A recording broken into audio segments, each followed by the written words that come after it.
mbokk yi dal leen ak jàmm fii si Mahmoud TV te ñoo ngi bëggoon dalalaat ki nga xamante ni moo di Cheikh Ahmed Tidiane Ndao ñu gën ko miin si Cheikh Tidiane Ndao ngir mu nettali ñi histoire bi di histoire Karbala yow muy seetaan vidéo bi bu dee abonné goo ñoo ngi lay fàttali ne nga abonné waaye tamit bu dee abonné woon nga ñoo ngi lay ñaan nga partagé rawatina di ñëw ci commentaire yi ndax loolu dina dooleel kër gi di Mahmoud TV. tabarakallah léegi bi nga xamante ni lettre yi bari na dégg nga ñoo xamal ko ne inna sunnata indana qad umitat wa annahum laysa alayhim imam ñu ne ko aqbil laalla allaha an yajmaana ala alhuda walhaq ndeke la ñu wax gëmuñ ci dara mujj gi ñuy def ay délégation di ñëw yemuñ ci lettre yi ku ñëw rek wax sa wax mu déglu la gëm la nag waaw gëm la nag tabarakallahu la ñu waxoon sëñ Babacar Si ne ko benn nopp nga mu ne déedéet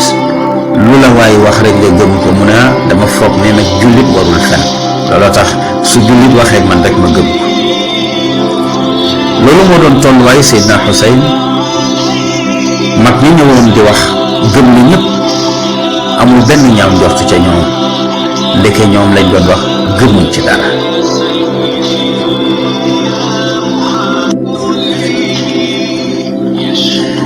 délégation yi di ñëw ku ñëw ak sa wax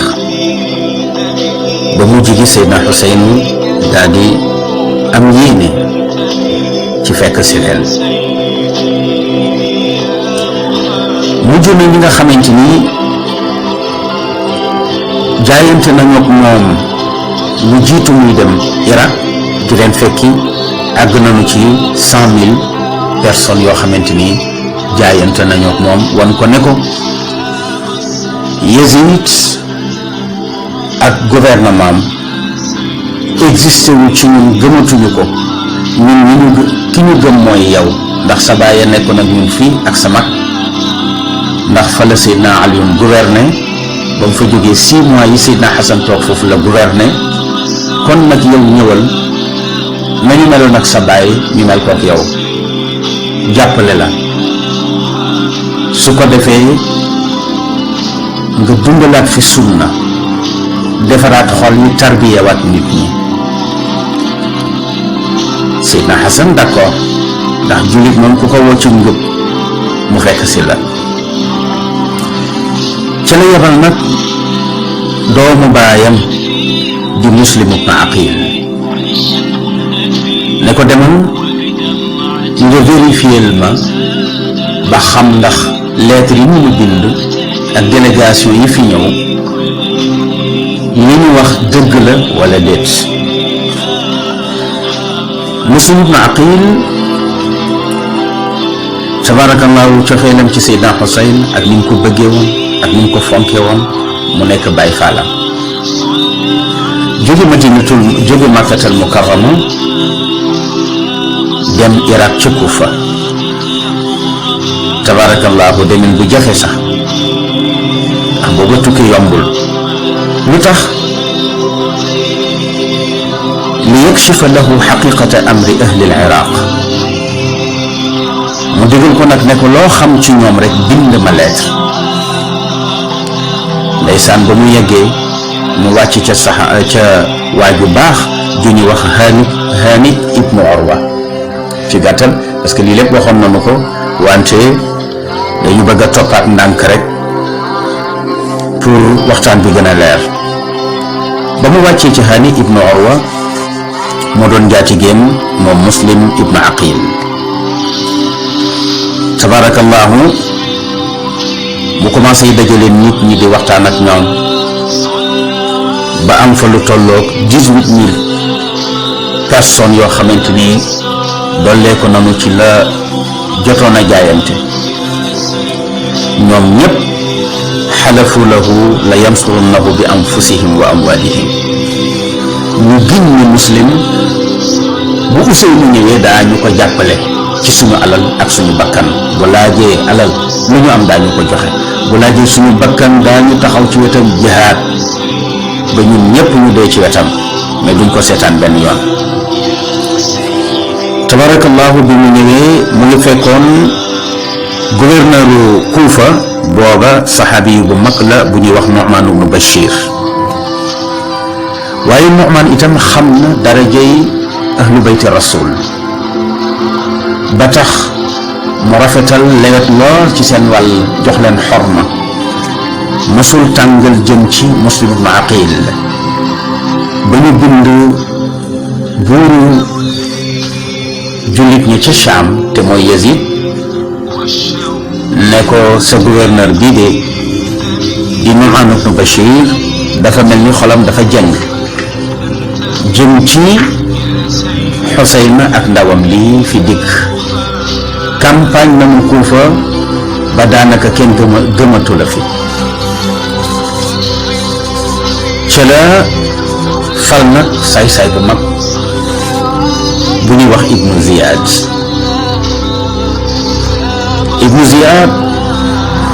ku ko gën a bon gën ko saay-saay amul ci kaw suuf, ndax musiba bi dal jullit ñi ba léegi moom ci boppam mooy cosaan li tax ba tey jullit ñi mënuñu juboo ci diggante Shia ak Sunnit moom ci boppam mooy cosaan li. Ibnu Ziyad bi mu ñëwee li mu njëkk a def mooy gëstu ba xam fan la Muslim ibn Aqil nekk. ñu xamal ko ne ko mu ngi ci Hani ibnu Urwa fa la dal. mu wóolu Hani ba mu ñëw mu ne ko li mu bëgg mooy nga indil ma Muslim. mu ne ko naka la fi mën a bàyyee ñëpp dal ci man ma war ko teral di ko toroxal di ko indi ci yow ngay noonam pour nga tuur deretam, loolu duma ko def.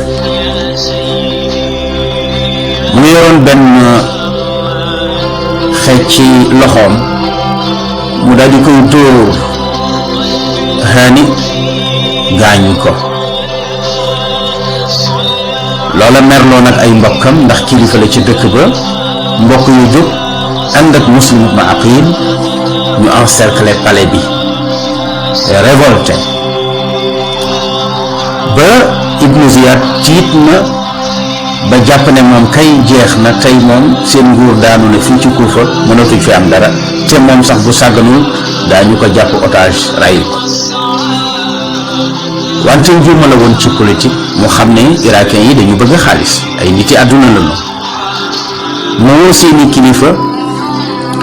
kenn ku ci nekk mu jox la enveloppe bu duun ci xaalis boo xam ne kenn mësula koo jox ci sa dund, mosoo ko yaakaar ci sa dund. xam nga ki masta téye 1 million soo ko joxee 400 millions wala 500 millions, tabaarakallaahu muy nit ku bëgg xaalis, ku bëgg àdduna, tabaarakallaahu fokk mu sàlli. ñoom ñëpp kilifa yooyu daal di sàllit, tabaarakallaahu. ci misaal dafa mel ni Kuufa ña fa nekkoon ñi séeréer lañu, ñi di joola, ñi di tukulóor, ñi di lébu, tabaarakallaahu. mu fexe ba woo njiitu joola yi, tabaarakallaahu, jox leen enveloppe bu duun. njiitu lébu yi mu jox leen enveloppe bu duun, njiitu séeréer si mu jox leen enveloppe bu duun, njiitu tukulóor yi mu jox leen enveloppe bu duun. ñoom ñëpp nag ñu mujj daal di wan gannaaw nag Muslim ibn Aqil complètement, daal di changé mel ni doonatu ñoom. te ñoom kilifa yooyu ñoo àndoon ak Muslim, ñoo bindoon lettre Seydina Xuseyn pour mu ñëw. waaye xaalis boobu tax na mu mel ne xamatuñu Muslim, xamatuñu itam Seydina Xuseyn. léegi nga xam ne encercler bi ñu def palais bi daanaka nangu nañu nguur gi ci saasi kilifa ya daal di influencer soldat yi wër ak manifestant yi wër palais bi ne leen tabarakallahu lii ngeen di def jaaduwul, daal di changer seeni discours bañ loo leen xaat Xuseyn, bañ loo leen xaat Muslim mi nga xam ne moo di ambassadeur am, découragé leen ba waajur dina ñëw ne doom ja loo fiy def danga naroon toroxal sa bopp nangam ak nangam wax ba mu dem, jabar dana ñëw découragé jëkkër ja ba mu dem, mu mujj Muslim kenn toppatoo ci ginnaawam. bu daan julli ay junni nit a koy wër, mu dem ba julli gi mu mujjee julleek ñoom ba mu sëlmalee geestu gisul ci gannaawam kenn, ñëpp bàyyi nañ ko dem. ci la jóg nag moom Muslim ibn Aqil, amatul kenn ko ànd ak moom ci dëkk bi, muy taxawalu ci mbedd mi xamul fu mu jëm. finalement ñemeetu la dellu ci Hani ibnu Urwata ndax Hani jàpp nañu ko, moom ñu ngi koy seet. ci la ñëw nag taxaw ci benn buntu kër, benn màggat génn, mu ñaan ko ndox, màggat ma may ko ndox mu naan, daal di toog ca buntu kër ga. màggat ma génn ak seen ko ne ko sëñ bi loo fi def, man kat jigéen la, may naa la ndox ba pare nga toog fi, li ngay def wóorul, te jigéen la man dong maa fi nekk, dama bëgg nga dem sa yoon. mu ne ko man la Muslim ibn Aqil, man la frère Xuseyn, maa doon ambassadeur am mu yebal ma fi. mu ne ko kon yow la nit ñi toppoon ngir bàyyi buur bu saay-saay bi fi nekk. mu ne ko waaw. mu ne ko kon dugg sil ma yiir la balaa laa saay-saay si di boom jigéen ju baax. mu dugg si nekk ca kër ga, waaye am na doom bu góor. moom soxna si doom ji bi mu ñëwee fekk Muslim ci kër gi, yaay ji ne ko nga lawaay doom bul wax mukk ne dama am gan ci kër gi, ndax gan gi dañu koy seet te buñ ko jàppee dañu ko boom. faf Ibnu Ziyad comme moom gañe na terrain bi ci xaalis, Iran te moo di ahlu Kuufa, ñoom ñëpp léegi wan nañ gannaaw Seydina Xuseyn, wan nañ gannaaw Muslim ibn Aqil. léegi Ibnu Ziyad jàpp confiance daal di wax ne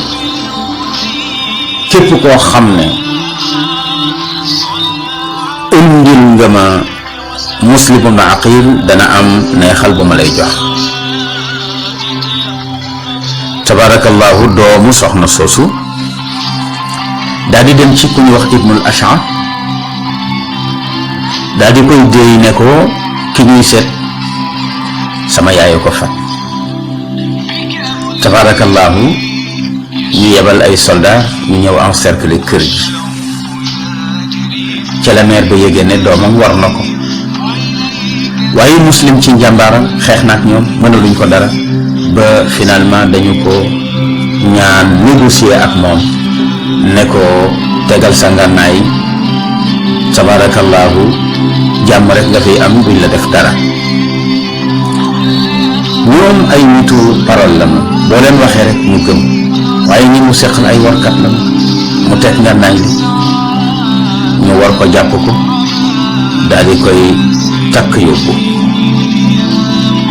bi mu ñëwee ba ci kanamu Ibnu Ziyad, te mooy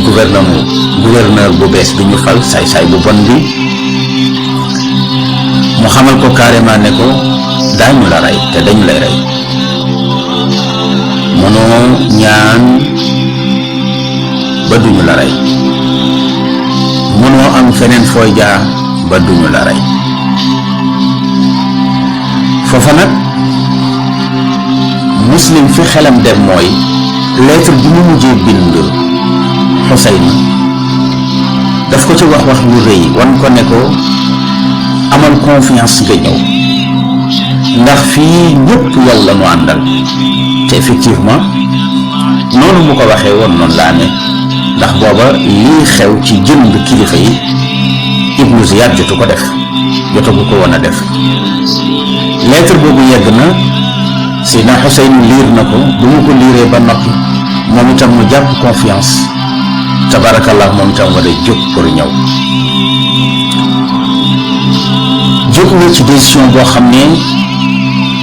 kenn mënu ko ciy génne ndax gëm gu mu gëm moom Seydina Xuseyn frère am boobu di Muslim ibnu Aqil. tabarakallahu Muslim daal di jooy. ba mu jooyee am na góor gu fa nekkoon ne ko looy jooy yow xam nga ni lu rëy lu mel ni nguur gi ngay wut bëgg ko foqar ni ci loxo waroon nga xam ne lu rëy mën na la cee dal ci musiba. mën nga am lu rëy di taraanga waaye mën nga am lu rëy di musiba. mu ne ko taraanga ji rëcc na la waaye musiba bi moo tegu sa loxo kon li nga doon jënd war nga xam njëgam.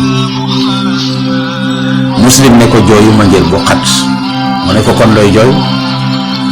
mu ne ko xam naa ne lettre bi mu mujjee bind Seydina Xuseyn liir na ko te bu ko liiree dana ko gëm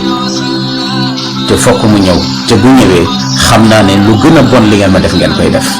li ngeen may def lu gën a bon li ngeen may def ngeen koy def.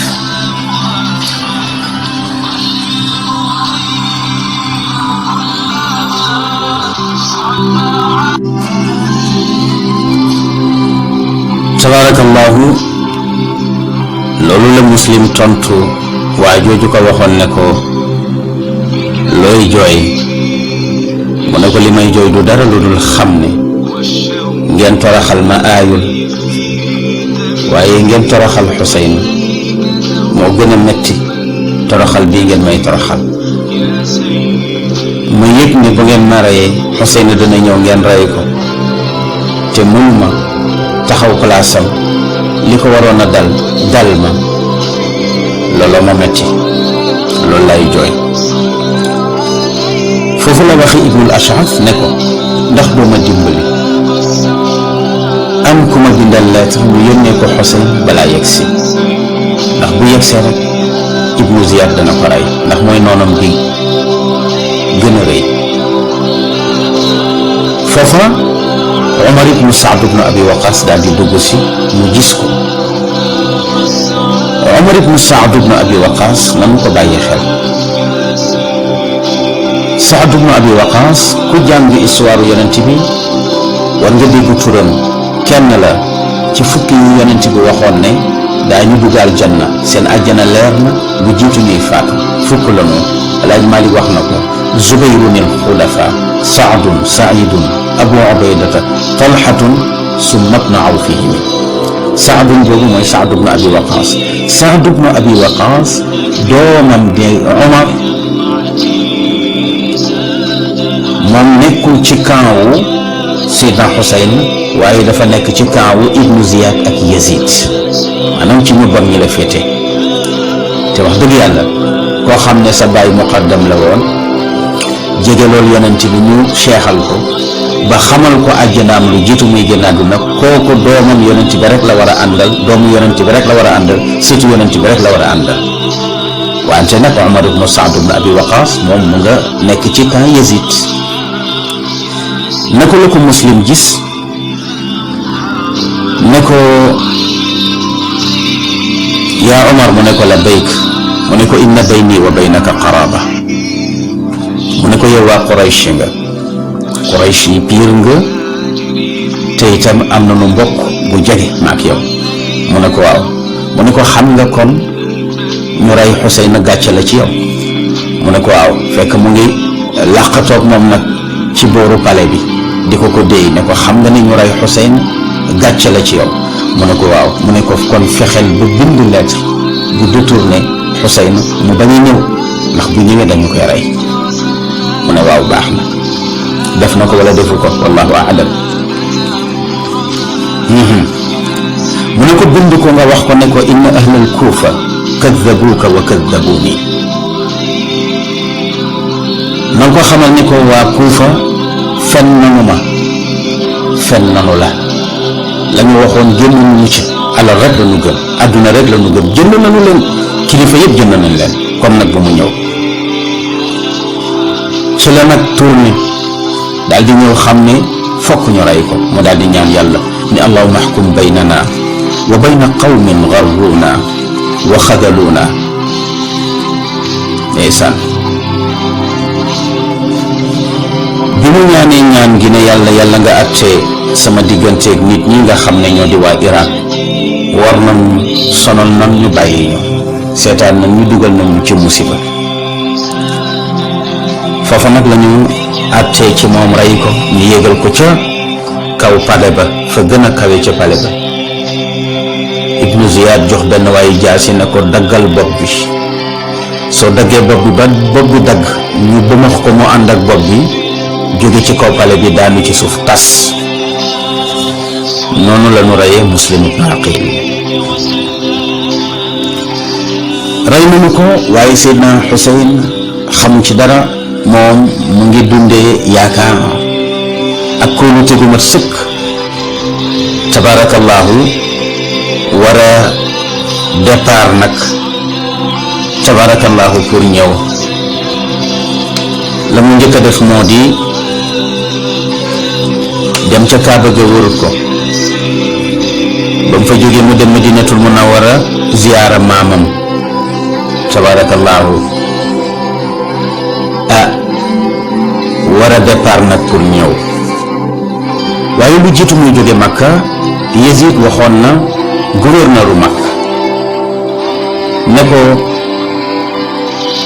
fexeel ba Xuseyn bu mu génn Makka, wante ñemewut a def benn yëngu ndax ni waa Makka fonkee Xuseyn. jéem na ko tere, waaye Seydina Xuseyn lànk mu daal di koy bàyyi. kon muy gouverneur u Médine, muy gouverneur u Makka, amuñu woon benn kilifteef gu mat sëkk ci Xuseyn ndax daraja ji ko yàlla joxoon. nga xam ni tey su fippu woon sax pour Makka ak Médine jaayanteeg moom mu def ko, waaye comme fekk na magam bëgg jàmm, woote jàmm, ba ñu fal ko mu di xalifa, mu daal di jël xilaafa gi delloo ko Muawiya, ñenn jullit ñi am jàmm moo ko gënal muy topp intérêt personnel am ba deret di tuuru. mu ne kon naa topp rek sama sunna mag mu di Xasan, ma bañ a yëngal. tabarakallahu, Seydina Xuseyn daal di jóg. bi mu jógee daal di dajale famem, doomam yépp jël na leen, jël ay soxnaam, jël doomu Xasan yi tabarakallahu, ndax bu mu ñàkkee Xasan dafa dajale njabootam ñépp bootu ca gannaawam. gis nga ahlu bayti rasul dañuy joxe leçon bu rëy ci àdduna bi, jox ko jullit ñi, te moo di ànd ci mbokk, jàppante ci mbokk. Seydina Xasan bi ñu ko boomee rey ko ci poson boobule, lépp lu mu bàyyi ci njaboot dañu ñëw bootu ci gannaaw Seydina Xuseyn. mu uuf leen nag, ñu bëgg ko lool, sopp ko, déggal ko. ndeysaan mu daal di ànd ak lépp lu Seydina Xasan jur, tabarakallahu, daal di ànd ak itam doomu Muslim yi nga xamante ni Muslim mi nga xam ne mooy ambassadeur am jiitu ko foofu pour defar terrain bi, mu jël ay doomam tabarakallahu boole ci délégation, jël doomu tabarakallahu Xasan yi, jël doo frère am yi nga xamante ni moom ak ñoom ñoo bokk benn baay di Ali ibn Abi Talib, ñépp mu boole leen ci délégation bi, ñu war a jóg nag pour dem. wante li ci yéeme mooy waa Makka seen xol sot, ndeysaan ñu am lu leen naqari ndax bu ñu sañoon Seydina Xuseyn du jóge ci ñoom te xam nañu itam ne waa Irak ay warkat lañu na mu waree woon baayam ak frère am daañu ko waree lu ëpp noonu wante Seydina Xuseyn nekk nitu kese nit ku yiw ku baax nit ku rafet njort ba loo ko wax rek mu gëm ko Seydina Xasan ndeysaan am na benn taabii bu ñuy wax Yazid ibnul Asam nee na ni Seydina Xasan xamee waa Irak ni mu xamee iraki yi xam ne ay warkat lañu nee na Xuseyn xamewu leen noonu moo nettali benn bis moom Yazid ibnul Asam mu ne dama gis lettre yu bari yoo xam ne Xasan daf ko jël def ko ci benn ndab sotti ci ndox nee na ma ne ko waaw lettre yi nga jël sotti ci ndox dugal ko ci ndab li lu ko waral nee na Seydina Xasan ne ko lettre yi yëpp waa Irak ñoom ma ko bind irakien yi ñoom ma ko bind waaw mu ne ko qawmun laa yarji'una ila xaq mu ne ay dëgg ay nit leen ñoo xamante ni soxlawuñu dëgg ay nitu bakkan lanu bu ñu gisee dëgg fële nee na su seen intérêt taxawee ñu bàyyi dëgg gi nee na itam ñu ñeme neen lanu duñu ko daw ay nitu caaxaan lanu mu ne fa inni lastu axshaahum ala nafsi walakinni axshaahum ala dalik wa ashara ila alxusayn mu ne Yazid ibnul Asam man Xasan day awma ak tiit ci waa Irak ndax xam naa leen bu baax xam naa ne ay warkat lanu ay nitu intérêt lanu ay nitu bakkan lanu wante nag maa ngi tiit lool ci sama frère te moo di Xuseyn ndax moom ba léegi xamagul waa Irak loolu bi Seydina Xasan di dund la ko wax moo tax bi Seydina Xuseyn jógee ak njaboot gi tabaarakallaahu nga xam ne lu yonent bi am rek topp na ko mu war a fabu nag pour dem ci ay warkat yu bon ñoo xam ne la ñuy wax gëmuñ ci dara foofa nag ñu dëggu ci Makka di ay saxaaba tabaarakallaahu ku ne jóg na ndax waxoon naa ko moo gën xamoon naa ko ijtamaa alayhi an nasaxatu min alsaxaabati wattaabiciina li yuthnuhu an azmihi mag ñi daal di jóg pour delloo ko gannaaw bokk na ca ku ñu ràññee ki nga xam ne moo di turjumaanul Qur'an mu di Abdullah ibnu Abbas doomu baayam la ndax Abbas ak Seydina Ali tabaarakallaahu Abdullah ibnu Abbas doomu baayam la tabaarakallaahu Abdullah ibnu Abbas a ko jur Abdullah ibnu Abbas ne ko Xuseyn mu ne ko labbayk mu ne ko te nga toog mu ne ko lu tax mu ne ko nit ñi nga jëm ay warkat la mu ne ko wante xoolal lettre yi ma bind xoolal kilifa yi ko bind muslim ma fa nekk xoolal lettre bi mu mujjee yónni wax Abdullah ibn Abbas ni ko kon doy dem bàyyi fi jigéen ñi te nga dem yow kot mu ne ko lu tax mu ne ko damay ragal bu ñu lay rey du ñu am kersa ndax mën nañ la rey ci kanamu jigéen ñi te loolu dafa tiis mu ne ko wante yàlla baax na yaakaar naa ni loolu nga wax mën na bañ a am mu ne ko kon baax na daal di koy ñaanal jàmm bokk na ci ñi ko dab di ko tere pour mu dem mbokkam doomu baayam bu ñuy wax Muhammad ibn Ali al Maaruf bibni al Xanafiya mook Seydina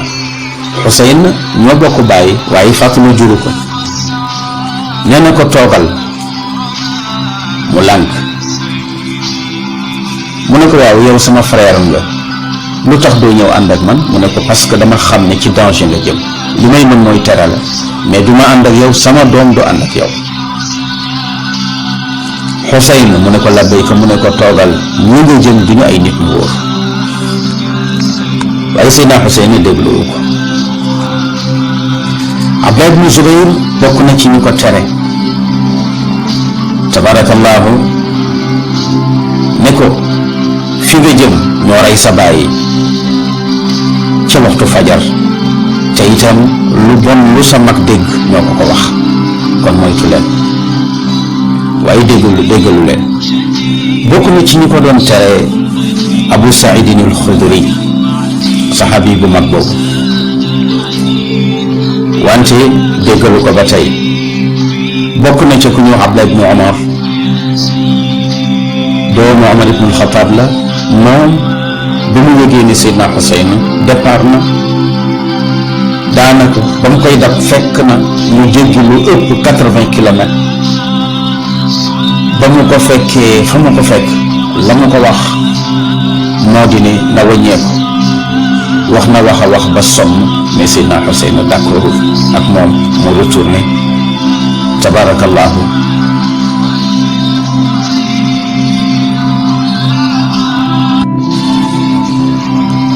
mu mel ni Abdullah ibn Umar wax ko ni ko gis nga ñi nga jëm duñu nitu dara adduna lu nu gëm xaalis la ñuy jaam wa hum abidu dunya wal maal waaye déggalu ko mu daal di retourné kooku def na effort bu mag. bokk na ci ñu ko doon conseillé di ko laye biir pour mu retourné Yazid ibn al-Asam mi nga xam ne moo nettali lii mu jëlee ci frère am di Xasan ba mu jëlee lettre yi dugal ko ca ndab la xotti lettre yëpp mu laaj ko mu ne ko lettre yi waa Irak ñoo ma ko bind te duñu ay nitu dara. moom Yazid ibn al-Asam nettali na ko ne ko sa mag bi waxoon na ne moom waa Irak duñ ko trompé mais ragal na yow ñu trompé la bis ndax bàyyi woo leen xel kon tee ngaa retourné tabarakallahu. wante ba tey rek déggalu ko mu gàntal ko ki mu mujjee dajal moo di Farazdaq bi mu dajeeg moom Seydina Xuseyn mu ne ko min ayna yaa Farazdaq foo jógee Farazdaq ne ko min al Iraq maa ngi jóge Irak. Seydina Xuseyn ne ko fa kayfa xaalu nnaasi hunaak foofa naka la nit ña mel ci man ndax kat bind na nu may lettre di sàkku sama ñëw ci ñoom jaayante nañoo ak man ba daanaka 100,000 personnes am naa ko ca ñoom. Farazdaq ne ko yabna binti rasulillah mu ne ko labbayk mu ne ko qulubu nnaasi maak walakin suyufahum alayk muy wax bu gàtt mu ne ko bul weeru yow doomu tabarakallahu yow sëtu yonent bi nga xam ne dogitam moo la jur te moo di Fatima bul weeru ci waa Irak xolu nit ñëpp ngi ànd ak yow dëgg nanu la de dëgg la waaye nag ay nitu intérêt ndax ger nanu leen ba nga xamante ni tey xol yi bëgg nañ la waaye nag jaas yaa ngi ci sa kaw de ndax ñi leen yilif bu ñu leen joxee alal ne rey leen daañu la rey kon nag na nga leen bàyyi xel qulubu nnaasi maak walakin suyufahum alayk wante ba tey rek mu rafet njortu moom Seydina Xuseyn ne laqad arsalu ilayya yubayi'unani fa kayfa taxawalat ay fa kayfa taxawalat aydihim ila suyufin battar. mu ne waa naka la ñu mën a yónnee ay lettre yebal ay délégation ñu jaayanteeg man ba pare. mbokk yi ginnaaw bi nga xamante ni seetaan nañ bii la épisode desaan na yeneen épisode waaye yow mi nga xamante ni abonné woon nga ñu ngi lay ñaan nga partagé rawatina di like vidéo bi di jëm si commentaire yi. yow mi nga xamante ni abonné goo ñu ngi lay invité pour nga abonné ndax desaan na yeneen épisode jërë ngeen jëf ba beneen yoon incha allah.